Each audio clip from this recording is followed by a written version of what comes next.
Welcome to Real Redux, the movie podcast where me and my dad revisit cult, classic and genre films and talk through what works, what doesn't, and why they still matter, at least to us.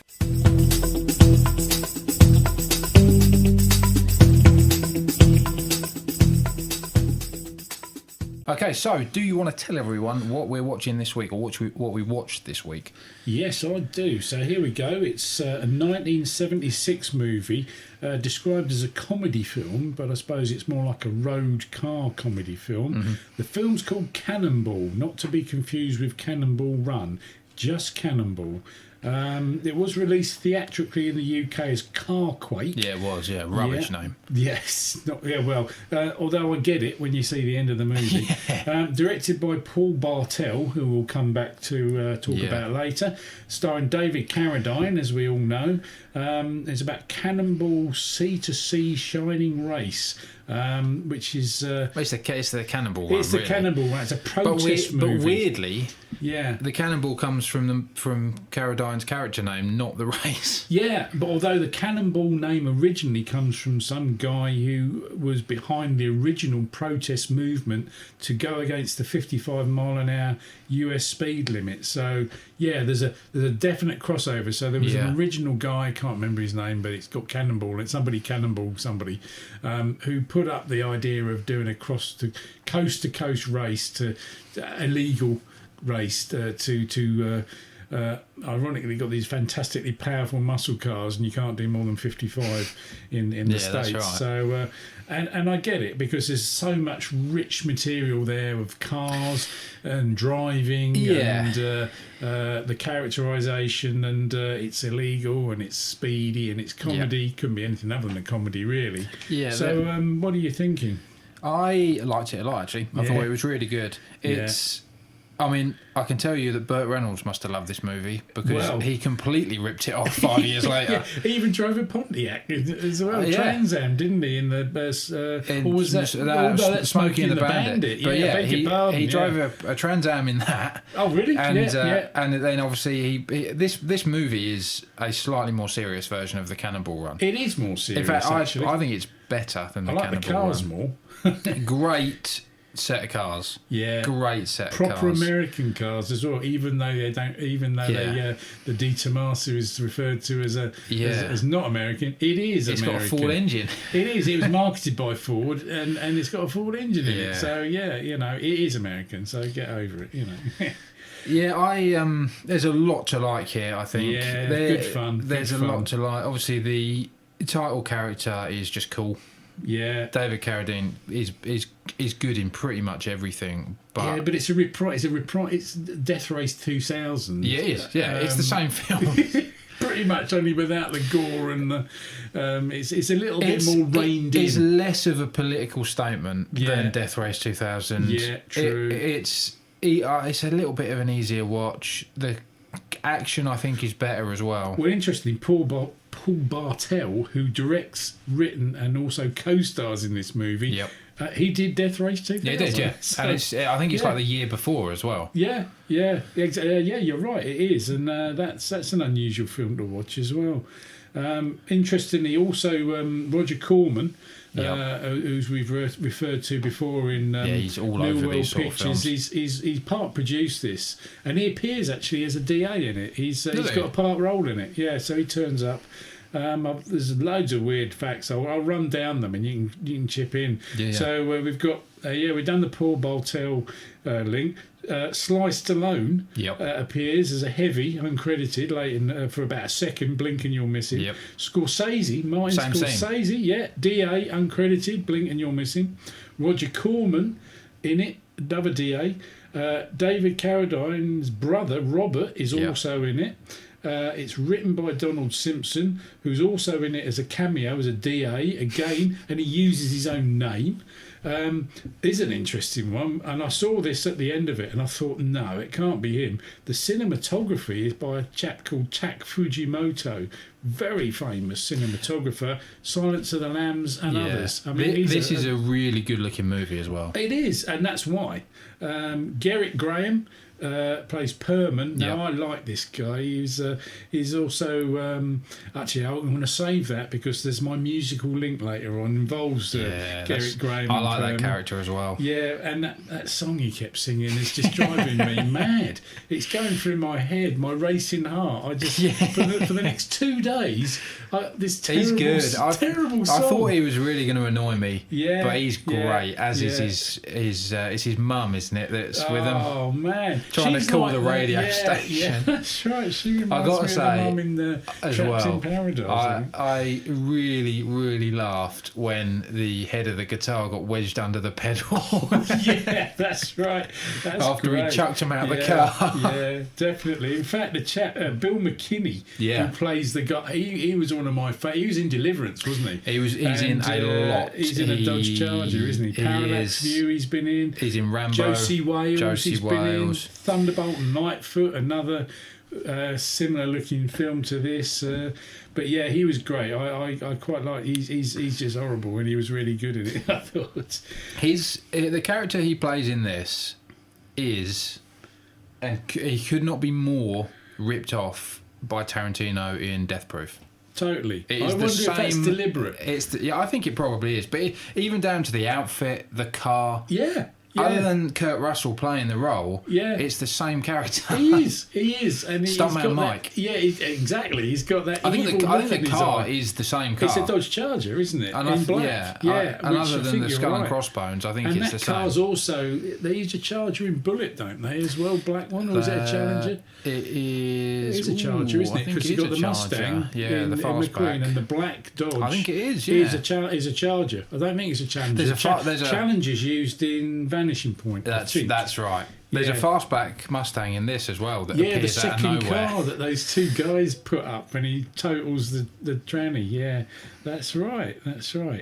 Yeah, so it was good fun. Wolf Mesner, the West German professional racing driver. I love the way he branded American cars as stupid, despite the fact that Di Tommaso Pantera that he drove his powered by Ford Cleveland 351 engine and was sold by Ford in the US up until 1975. So his explosion scene that really caught me off guard. Did you see though that they used like a cardboard cutout, and when it rolls off, very clearly not nothing like a Di Tommaso. It's not even the same. Not even a sports shape, car. It looks like a pickup truck when it blows up, and they're towing it on a trailer apparently as well. That was poor. That is fun. But the scene, I'll tell you what it reminded me of, and. It reminded me of the scene in Sorcerer where the first truck blows up. Yeah. In fact, the guy in that truck even looks a bit like the German character in this. He does actually. Yeah. But it catches you so off guard because he's obviously thrashing it, and then it just explodes. That's not on an open road. Yeah, I mean, I don't remember 351s doing that. This movie's full of little tidbits like that where it does what you don't expect, which is really good. Keeps you on your toes, doesn't it? The amount of time that Carradine spent broken down. Yeah, I couldn't believe. Obviously, the car switch. Yeah, he had his sort of secondary driver. Yeah, where did that? I mean, that was all very strange. Yeah, and you got to remember was this made? Was it 76? 76. So it's quite post Vanishing Point and that stuff, but it's early of the big race across. America Gumball sort rally. of thing, with with a serious tone and all those. It beats all of those. Yeah, because it feels like the original. It feels like the sort of blueprint, other than Death Race 2000. It feels like the blueprint of the road movie. Yeah, it does. Yeah, no, that's interesting.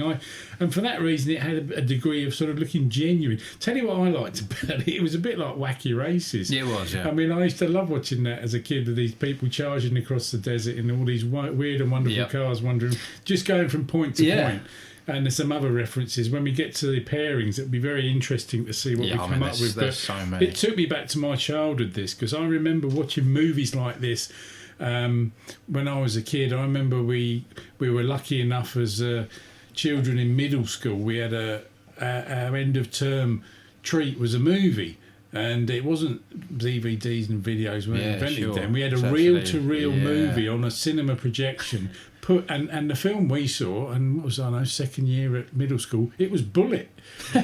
which is a tough watch if you. Yeah. Well, not for I loved it, and they put an intermission in the middle so all the kids could go out and run around a bit, and we spent the whole break time running around the playground pretending to be Ford Mustangs, chasing each other around the lines of the tennis courts. Yeah. And we were, and I was absolutely. I went home and told my mum and dad, I've seen this film called Bullet. I said, what?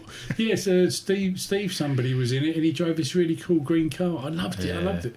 And from then, I loved cars then, and that film, Yeah. anything with wheels and a noisy engine. This was very much the car era. I mean, this right? is 76, isn't it? It's all like Vanishing Point, Yeah. two-lane blacktop. Yeah. Well, car culture movies. Did you see my list from me? Is that what you But yeah, you're right, and it's there's very much a culture of that, and they're very it was great that to watch Pan and listen American to. sort of highway cruiser as well, like a Trans Am, big engine, lots big of power, full V8 block. Yeah. They sound great. They look great. Fuel's cheap. Yeah, and there's always a cop who's going to get his car smashed up as a result of crossing it. And the Blues Brothers as well. Yeah, run same sort of similar thing. black. Well, it's not quite as funky as that, but it's a sort of hotted up Still, sort of black, chased by an enormous number of police cars. Yeah, exactly. To a conclusion, but. Yeah, I like the fact that they had the general sort of competition start, and they hid the banners. Yeah. And then when the police turn up, what race? Yeah, that's it. Yeah, that's good. Yeah, I like that. And then off they go through town. The guy in the limo as well, delivering the car. Yeah, that was a that's similar right. theme. It reminded me of the guy in what's it called? Where he parks underneath it. It's on at Christmas, but it's not a Christmas movie. Oh, Die Hard. Yeah. That was it was cool. Good film. I got just on obviously talking about car movies. Carradine's character here reminds me of Warren Oates in Two Lane Blacktop. Oh yeah, no, I've got Two Lane Blacktop on my notes as well. He's quite stoic here, Carradine. He doesn't say much, does he? He's got for certainly the era, a really cool outfit, with his neckerchief and his but red that's clothes. Similar to the role he plays in Death Race, isn't it? It really is. Frankenstein. You don't even see his face. It's the same role. For a bit. Yeah, it's the same role with that sort of cool, very stoic professional driver. Favourite to win. Yeah, I'm going to have to buy some driving gloves though, I think. That's true. Ones with holes in the back. I mean, that did it for me.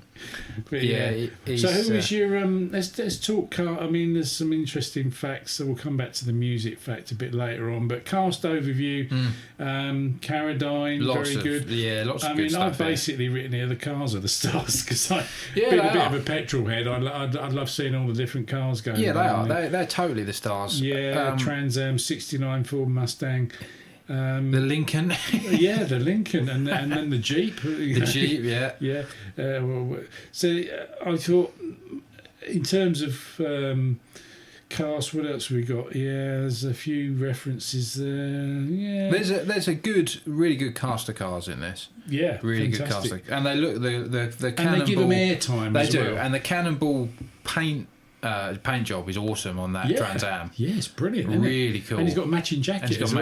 And there is a backstory, because there's the whole sort of like the fact that he's got to do it. He can't go over 55, That's right. and his parole officer is sitting next to him or something, saying, "I can't come with you because you're going to break the law." Yeah, that's right. And she ends up going in the sister car. Exactly. And then there's that guy who's got the heavies. That's right. Paul Bartel. Paul Bartel is one of the heavies. He's brilliant in this. Is he's playing that piano scene where that's right. When his brother goes there, doesn't he? Yeah, that piano song is stuck in my head. Yeah, it's sort of is it Cole Porter sort of rip off? It's very good though.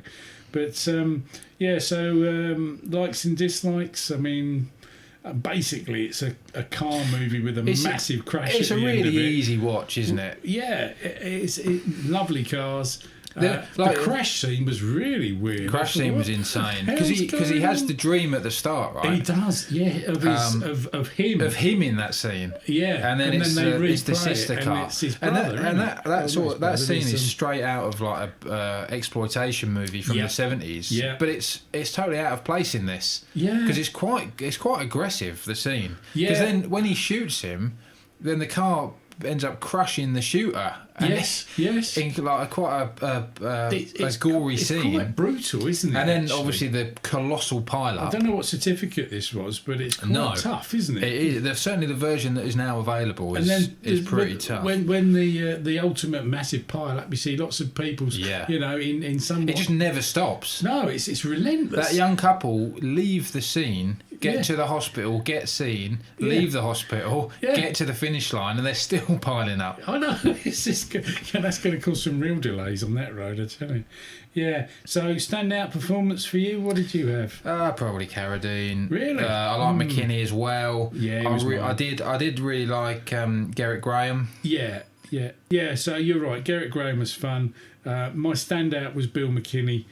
Because I just like the character, and he just looks so annoyed when they were trying to play that song, and you could just he just gets increasingly angry. Yeah, and he got that sort of hillbilly look about him, and you just knew he was going to smash that bloke's guitar up and probably throw him out of the car. Yeah. And guess what? The best bit is when he smashes his guitar up and they stop at the petrol station and he pinches the guitar off that woman. Yeah, that's right.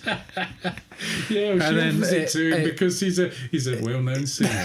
We were just listening to that on the radio. Yeah, that's right. God. And then when he chucks him out and he's trying to brake before that bridge, and it cuts to the neck of his guitar wedged under the pedal.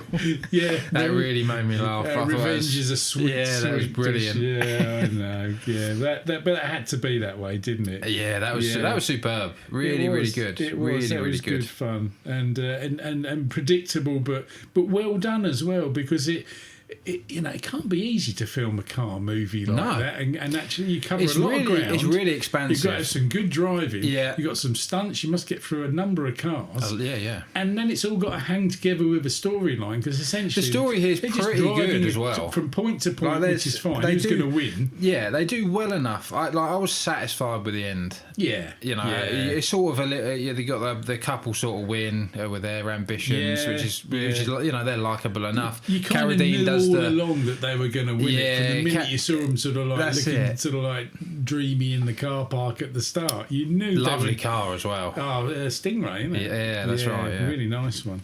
Yeah, no, you had a feeling that which they'd borrowed. Yeah, that's right. Sorry, Dad. But it was. That sort was, of Carradine win. He won, but then he did the morality thing, and he went to the hospital without punching his card to leave his brother to be beaten up. Killed in fact. Yeah, I think that Dick Powell, his brother. A very familiar face. Been in a lot of things, playing that sort of role a bit. That reminded me of the guy in Drive as well. The sort of the tragic anti-hero who gets killed at the end, although he wasn't a very nice guy. So you play with fire, you're going to get burnt or killed. So absolutely. There you go. But it was a good story. I like that bit of it, and I like the false ending as well, where they turned up in the Jeep and she said, I've left it on the plane. We didn't even talk about that story. That was crazy, wasn't it? That was funny, but you have to have that, don't you? It's kind of like it is a comedy after all, and then when you see all this carnage and death and cars blowing up and people getting killed and shot in the head, comedy. And there's the two in the gym. That's funny. It. But it's a 70s comedy, so the gloves are off a bit. I thought it was really well paced as well. It doesn't. I didn't get bored. It doesn't stick in the middle or anything. Just when I thought I'll go and make myself another cup of tea. They threw another sort of like plot line in, or was another nice car came in. Yeah, and that's tough to do with car films. It is. It is. And again, this is the formula that Hal Needham and Burt Reynolds pinched. It's the characters. You can always cut. Well, if you got Dean Martin and Sammy Davis Jr., they just scaled it up, right? They really took it to the max, didn't they? And they got the doctor in the ambulance and the girls in the Lamborghini. But when I saw that you've always got somewhere to go. When I saw that film with a Lamborghini in, I couldn't believe they got. I'd never seen a Lamborghini in, and there it was. It's just, and they just focus on it. It's just one better, isn't it? It's better than they just the took Pantera. It more money, more there. Basically, they just scaled it up to really please the audience. I mean, this absolutely walked so that could run, though. Totally. So if this hadn't existed, there wouldn't be any Cannonball Run or Gumball Rally or any of that stuff. So we've done standout performance. So the next thing, which is going to be quite interesting, I think, although I feel there's a lot of sort of petrol comments and sort of vehicle related comments. what's your pairings if you had to double it up with a movie? I think we're both going to say Cannonball Run. Yes, the obvious choice. We'll start by parking that one because that's too easy. I mean, Death Race 2000. Yeah. Again, I think different enough you could enjoy both. That's not back for to back. everybody though, because that's quite a tough watch. That's a little darker. It's a little bit more political. Darker, and it's a lot more avant-garde as well, and a lot more sort of dodgy. Two-Lane Blacktop is an obvious one. Yeah.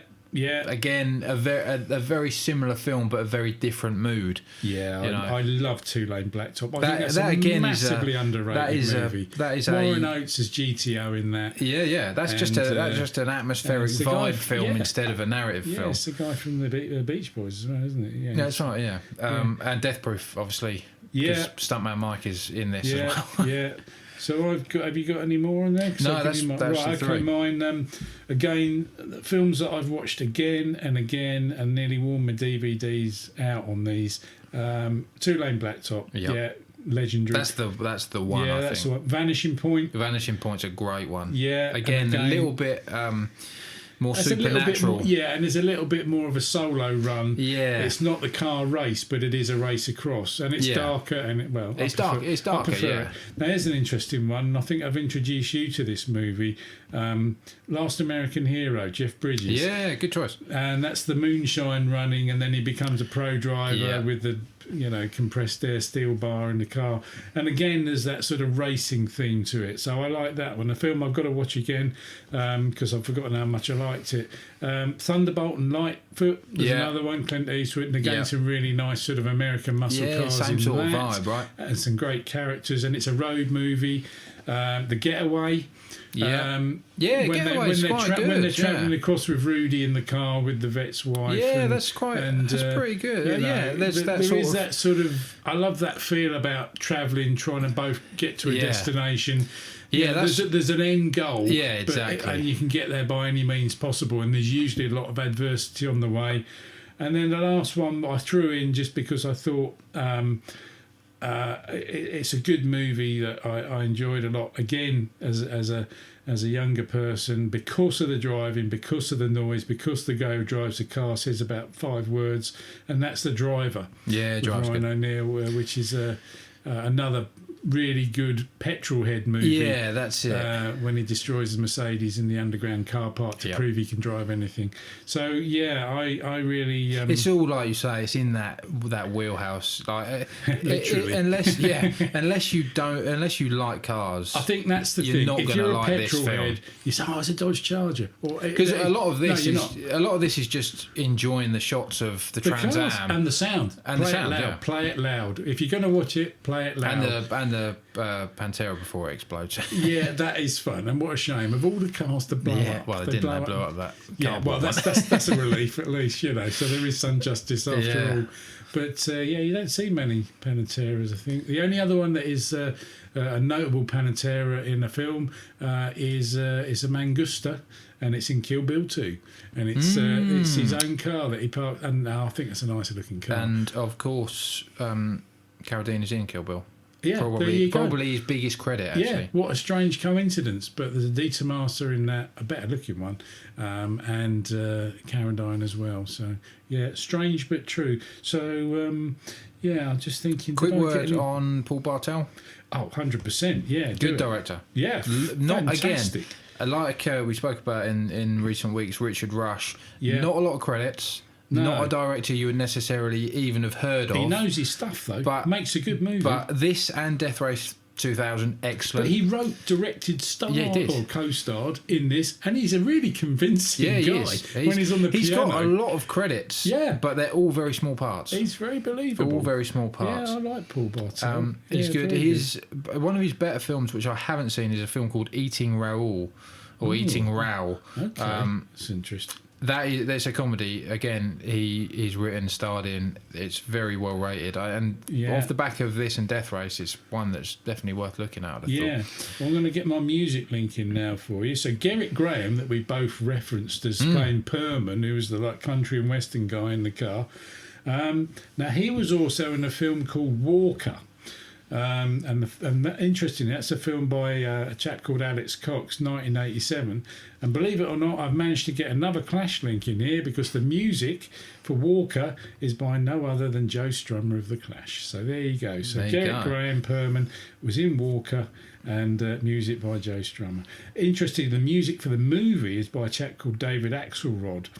For this movie, it's good as well. The song is an earworm throughout.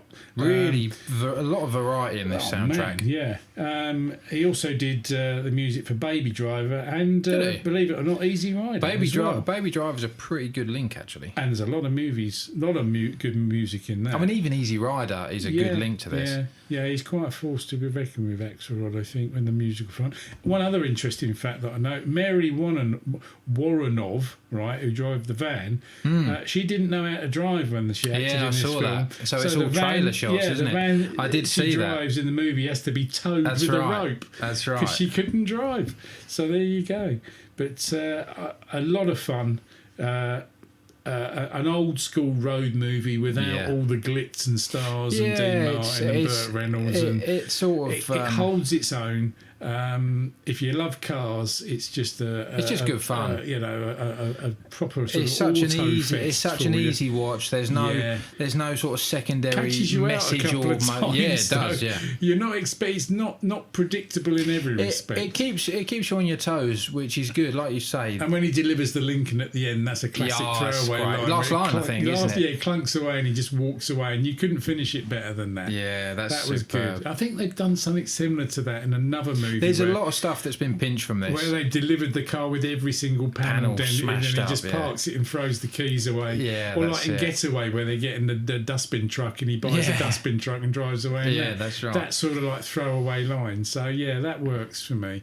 I liked it a lot. I'd certainly watch it again just for the hell of it. Yeah, I would. You would probably pick some bits up on a second watch. It's entertaining, isn't it? Yeah, it is. The performances are good in some respects, and I think on second watchings you learn to love the characters more. I think the characters are all really lovable in this. Even Bill McKinney, who's evil. He's my favourite character. He's still lovable. He's so believable though. Yeah, it's the sort of the whole car is so. The dynamic is just great between him, super serious, all black car. That would have been the country if I'd have singer. had the car, I'd have got my black T-shirt on, and that would be the one I like, because that car just has a presence, and you couldn't have got a more appropriate bloke to drive that car. It's perfect. So that was my standout. I mean, all the cars were stars for me. Yeah, McKinney was the main star. What did you score it? We haven't given it a score yet. I went pretty strong actually. I went for 4 out of 5. Whoa, that's pretty cool. Yeah, that's not bad at all. Yeah. I think on the basis that the cars were good and it's almost the granddaddy of them all, interesting enough. We can't do half points, can we? So I'll give you. I think you'll have half points. Well, I did 7.5, but I think I'd probably push it to an 8 because it was a lot of fun. It scores an average of a 3 on Letterboxd, 5.5 on IMDb. Yeah. Which I think is a bit low, to be honest. Yeah, but that's fair. It's probably. I think it may. I'll bet it's because they're comparing it with later films that are more accessible. Yeah, I think you've got to compare it with B movies, right? Yeah, you can't compare it with, like you say, the stuff that would come later and really define the genre. This is where it started, really. So you've got to give them credit for that. They actually decided to do a movie in '76 about this race, which was pretty groundbreaking. And they picked some good cars. They picked some great characterisation. Yeah, sprinkle of comedy as well. It is a comedy. It's described as a comedy. And apart from the weird car crash bit, which I think is just designed to keep everybody happy, because in those days everybody loved to. You need a big set piece. You need a big set piece, or a car as we've said before, a car going off a cliff, exploding into a million pieces, all being chased by 50 police cars. It's got to be one of those three. So they opted for the massive pile up. But interestingly, it all works, and the danger is that you compare it, as you say, to later films and then backgrade it because you're thinking, that's always the danger. And Carradine actually made a few of these sort of cross country. He must have loved doing films. Them. I mean, he must have enjoyed doing them. He was sort of the king of the bit. He was one of kung fu. He was one of he does a bit of kung fu in this, doesn't he? He does some serious kung fu in it. Actually, it's pretty impressive. He was sort of the very king of that B-movie unconventional leading man that was starting to really break through in the 70s. Dressed. Yeah, he's not like the maverick. He's not conventionally attractive, right? No, he's an everyman.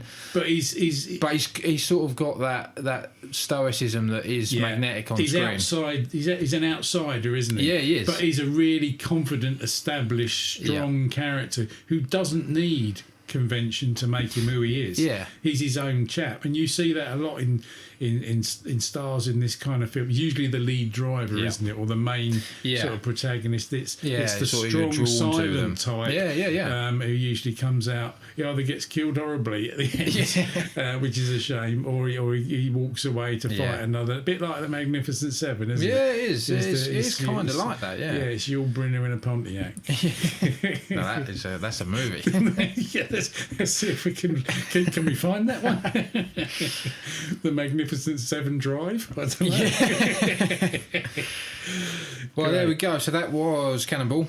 Yeah. Which is, I would definitely watch it. Definitely worth watching. If you like cars, definitely worth watching. You owe it to yourself to watch it. If you're a petrol head, then you can. It's very accessible. It's on.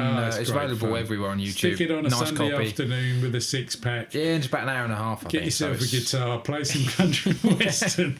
Just don't do it in the car. You'll get jammed under the pedals. And not if you're in a Dodge. You'll be in real trouble. Okay. There we go. So there we go. As always, you can find us everywhere. These will all be listed on Letterboxd if you want to flick through what we've done already. Although at this point there's not loads there. And if you do enjoy it, then tune in next week. Yeah. Goodbye.